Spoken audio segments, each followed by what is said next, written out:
Today we're back with the BMW M2. We are revisiting this with a 2025 M2, which means we get 20 more horsepower.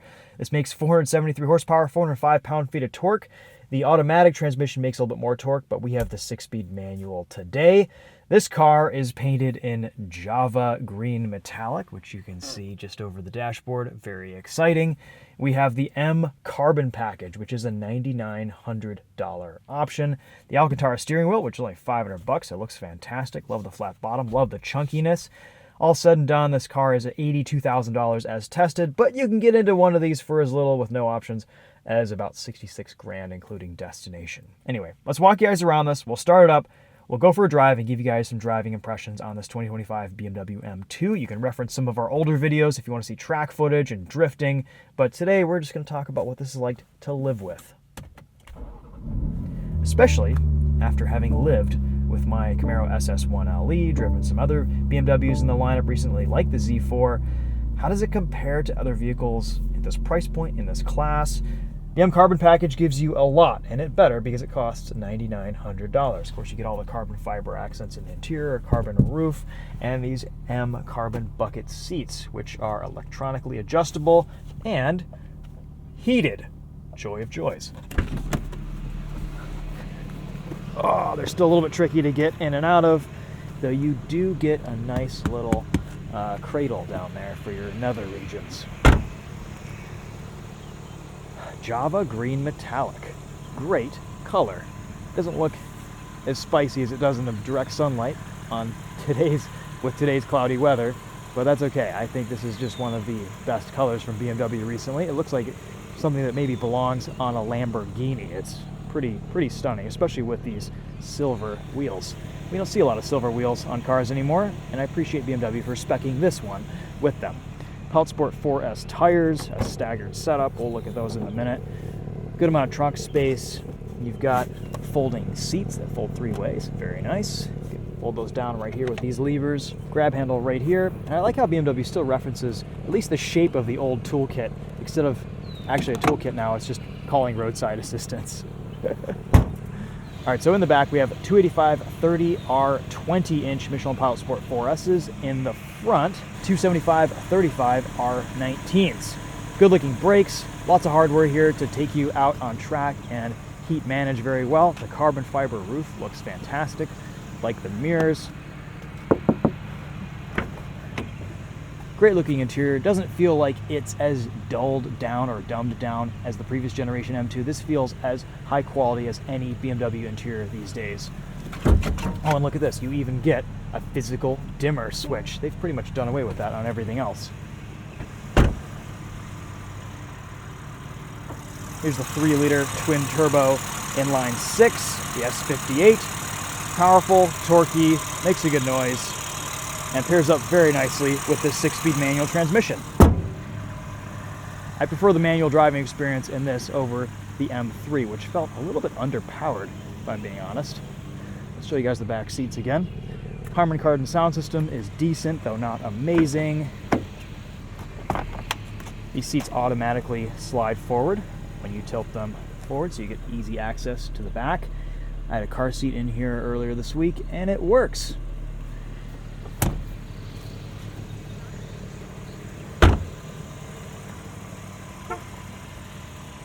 Alright, well, I told you I don't love the way it looks. I still think it looks like it's having an allergic reaction to all the pollen that's flying around, and it's the same color as the pollen. The rear taillights look like something from Draughtism, and the front kind of looks like Will Smith and Hitch having an allergic reaction and needing Benadryl. But beauty's in the eye of the beholder, and this M2 has inner beauty. A good amount of physical controls in this interior still, even though they've done away with all the physical climate buttons. We get constant icons right here with iDrive 8.5. That's new for 2025, but that's not really any news because it's new in pretty much all BMWs for 2025. We have a responsive infotainment screen, wireless CarPlay, a really big wide display for that. That's neat. Love to see it. And then a bunch of settings, a bunch of setups here for your M1 and M2 configurations.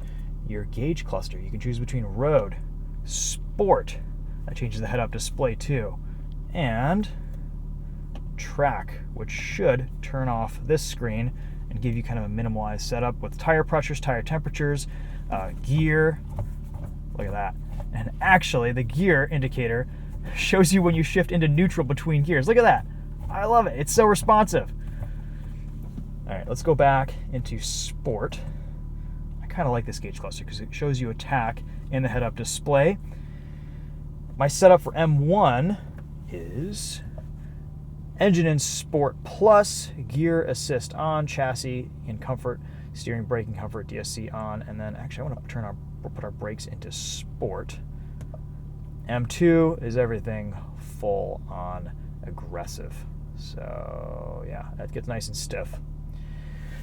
Honestly, this week I've really enjoyed driving this M2 the most in just efficient and everything in comfort. It feels a little bit less exciting, it doesn't sound as good, but the throttle tuning is just about perfect. The interaction with the 6-speed manual feels really smooth and easy to operate. The gear shift assistant works really well.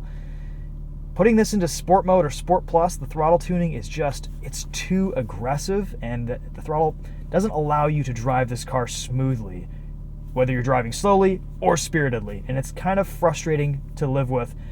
I understand what BMW is trying to do, but ultimately I don't really like driving this car in Sport or Sport Plus mode. It's just too lurchy, too rough, too unrefined feeling, and it makes it a difficult driving experience instead of a satisfying driving experience with the 6-speed manual. Let's get on the road. We'll show you what some of that is like. We're going to start in efficient, comfort, and we'll go from there. All right, so we are in efficient mode, comfort mode. As you start this car up, and it is so smooth, so easy to drive. It's a little bit quieter when you're outside of Sport or Sport Plus engine mode, but it's just so nice. Shifter feels like any BMW shifter from the last 20 or 30 years, rubbery, but still precise and easy to shift quickly.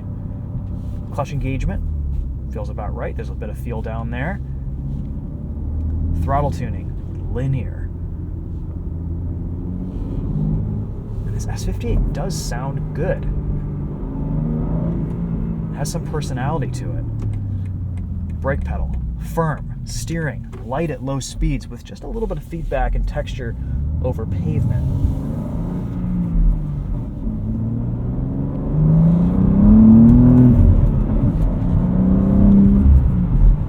This car pulls hard.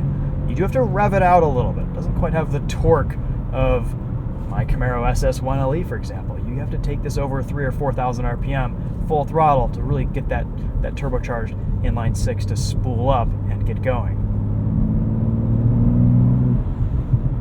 Let's go into M1. This puts our engine into Sport Plus, our brakes into Sport. You get a little bit more bite here with less effort, which I appreciate.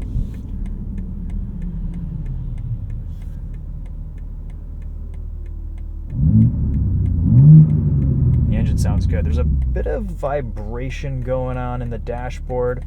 We do have the M sound control on. Here it is with it off. It's just very quiet.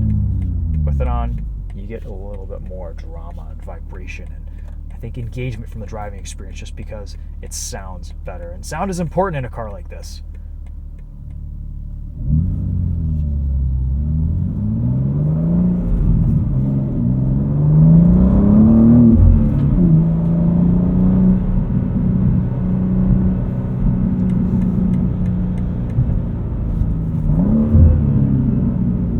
Do you feel the extra 20 horsepower in this 2025 M2? I'm not sure you do. Maybe at higher revs, maybe at wide open throttle. It does seem like it's a little bit smoother to drive, so maybe they've tweaked the tuning. However, the throttle mapping is still too aggressive for my taste.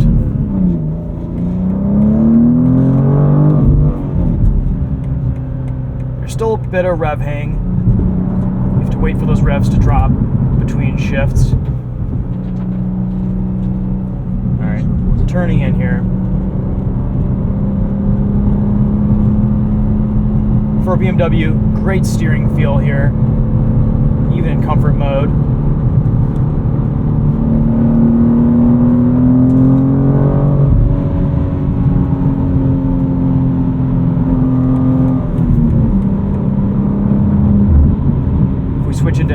M2 mode. Steering weight's up a little bit in sport, but not too much.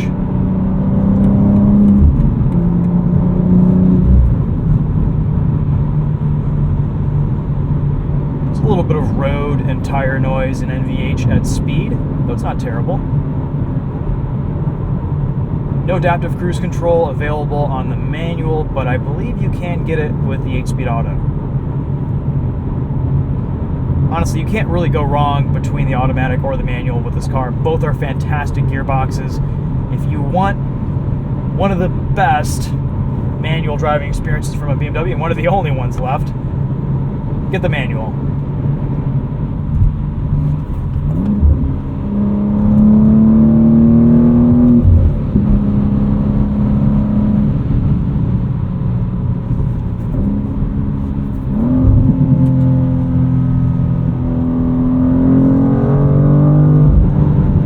It is properly quick.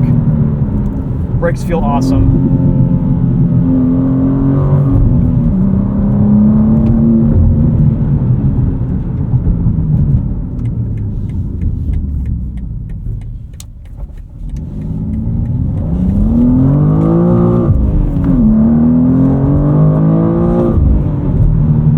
M dynamic mode reins you in a little bit. You can turn everything off and get this thing real sideways. It's not as twitchy, it's a little bit easier to control at the limit than the previous generation M2, which I like. Dynamically, you still feel that this has a short wheelbase, but it's more buttoned down. It makes it a much easier car to push hard and get closer to that 10/10ths. Rear diff is awesome. Really puts its power down well. I don't know if we have launch control. Let's see if we do.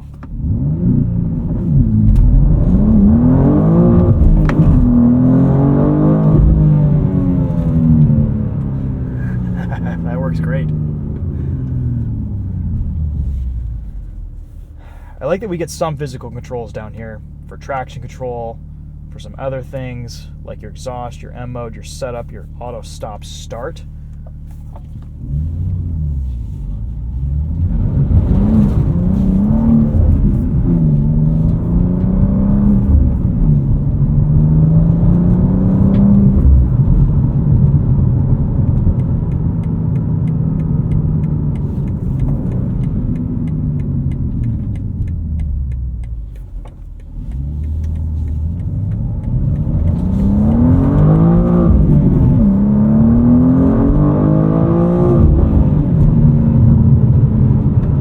Ever since I drove the 1 Series M Coupe, I've really loved this formula. The M2, when it came out, it just kind of built upon that. Maybe wasn't as charming ultimately. This new generation does button the car down a little bit more, but you still get that kind of short wheelbase charm to this. It feels about the right size for an M car. You don't feel the weight. This does weigh 3,800 pounds. When this thing first came out, that's all anyone talked about, but ultimately I don't think it's a hindrance to the car's performance or enjoyment factor. It's just a number at this point.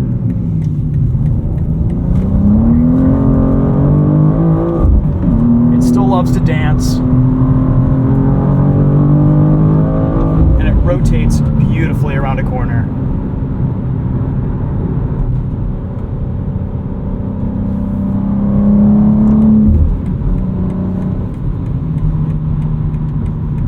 I find this to be more exciting and almost feel a little bit quicker than the manual M3, M4. Of course, if you want the most performance, you need to get the automatic. The 8-speed auto is fantastic. The 8-speed auto maybe isn't as exciting or reactive or quick to shift as you would expect for an M car, but it is a really nice gearbox overall. And it does kind of bring this up another level, into another level of performance at least. We did an autocross comparison with this and a bunch of other cars at the Mama Rally a couple years ago, and this just dominated everything, and it was the 8-speed automatic. It could put its power down so well, the gear spacing was really well done. So let's say you're shopping for something around this price point in this category. Maybe you're looking used, maybe you're looking new. your price range is, you know, $45,000 to $65,000, what do you go out and buy? What are you looking for?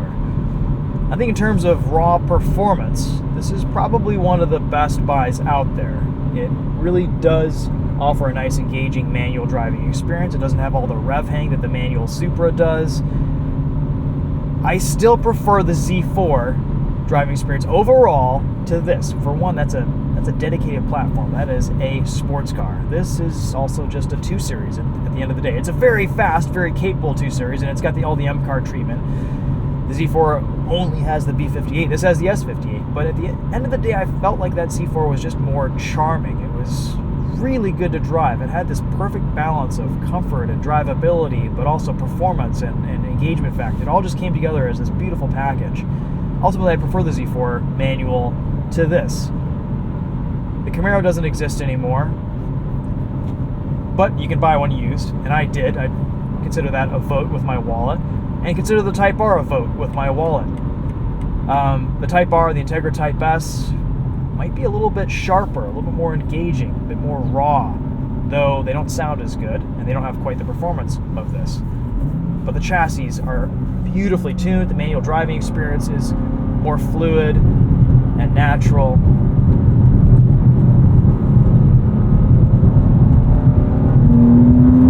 That said, though, as an M car in 2025, it really doesn't get much better than this for the purist.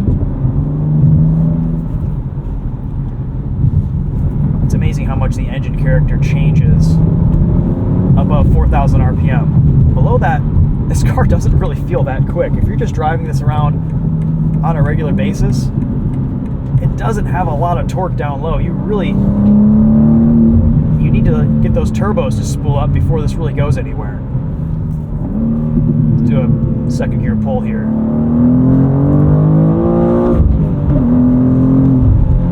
Yeah, it's quick, but you got to work for it a little bit.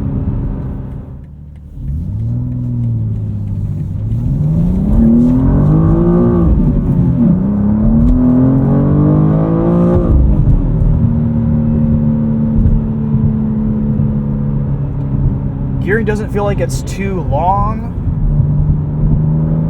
First gear's kind of short, but it works well in traffic. Second gear pulls nicely to 60 miles an hour or so. This is an easy gearbox to shift quickly.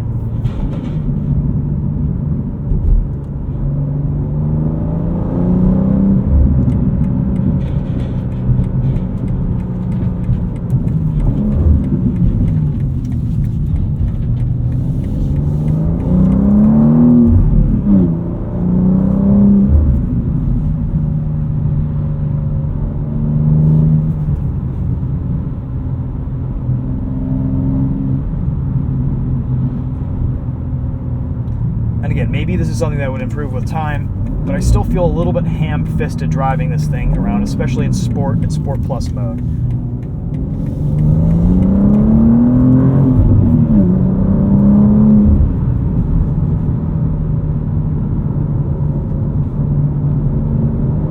Front end is so responsive, so direct.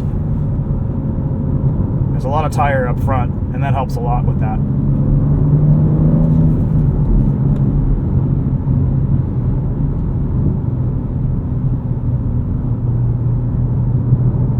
I really like the steering wheel. I think this is $500 very well spent.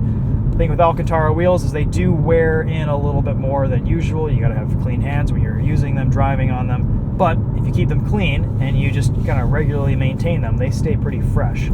They develop a little bit of character to them too, which I like.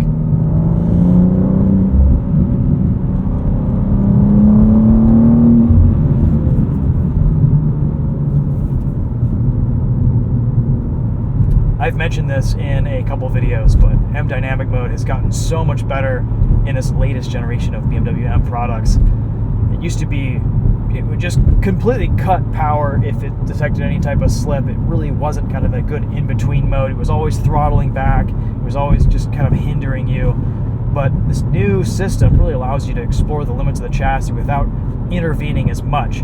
It'll intervene when it needs to, and it does so smoothly. It's not just a hard cut of the throttle.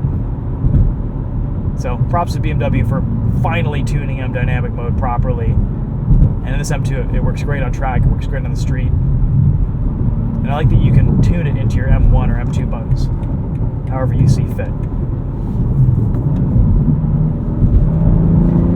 Even with our suspension in Sport Plus, this isn't super punishing around a corner too, or over some bumps. It feels good.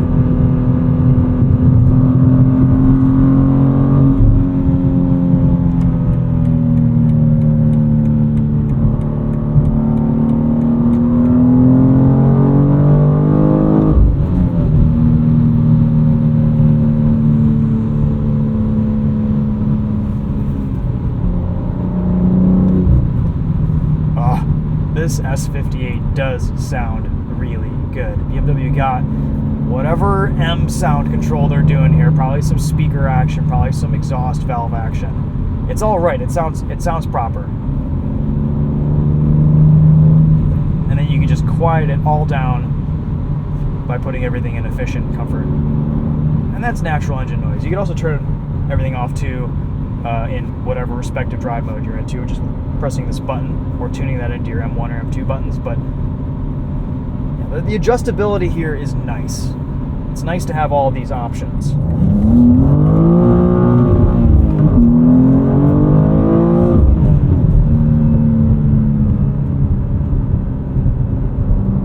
This thing is rowdy though. It's a healthy amount of power. The chassis has tons of grip. It feels like a really well-balanced package. It's cohesive. Everything delivers. There really aren't any major glaring shortcomings with this new M2. It delivers on all fronts.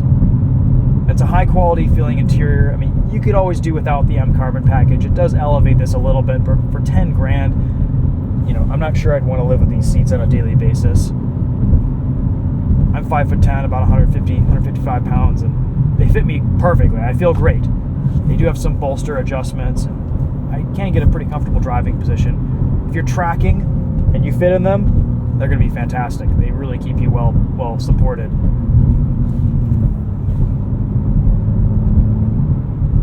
But again, something you probably want to try out before you buy.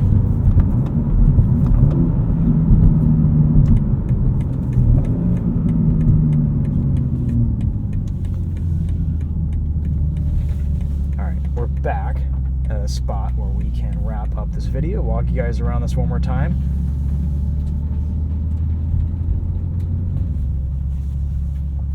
Really fun car from BMW. Great to get back behind the wheel this week. If the styling on this M2 bothers you as much as it does me, just get it in black or gray. I don't think that's reason enough to not buy this car.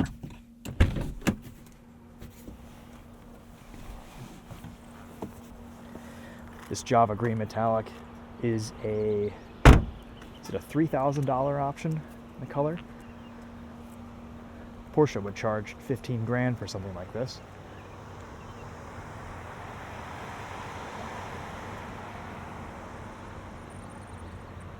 Yeah.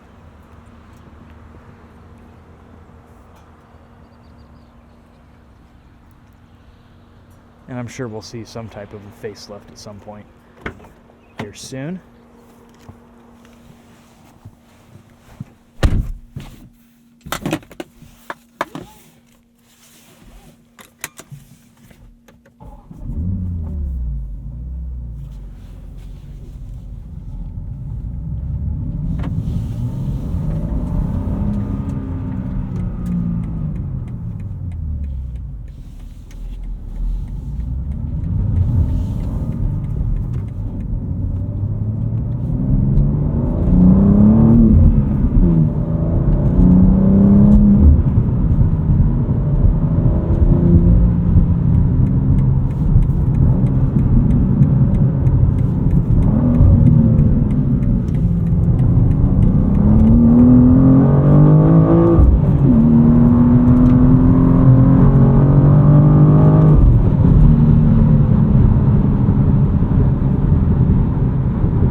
Just a great driver's car from BMW. I hope they keep the manual around because I do love this gearbox. The more time I spend with it, the better I get at operating it. And pushed hard, driven fast on street or on track, it really starts to come alive. It remains engaging enough on the daily commute to feel like you're doing something, you're rowing your gears, you're involved in the driving experience. I get that manual driving satisfaction out of this car. But yeah, when you're really hustling, it performs there too.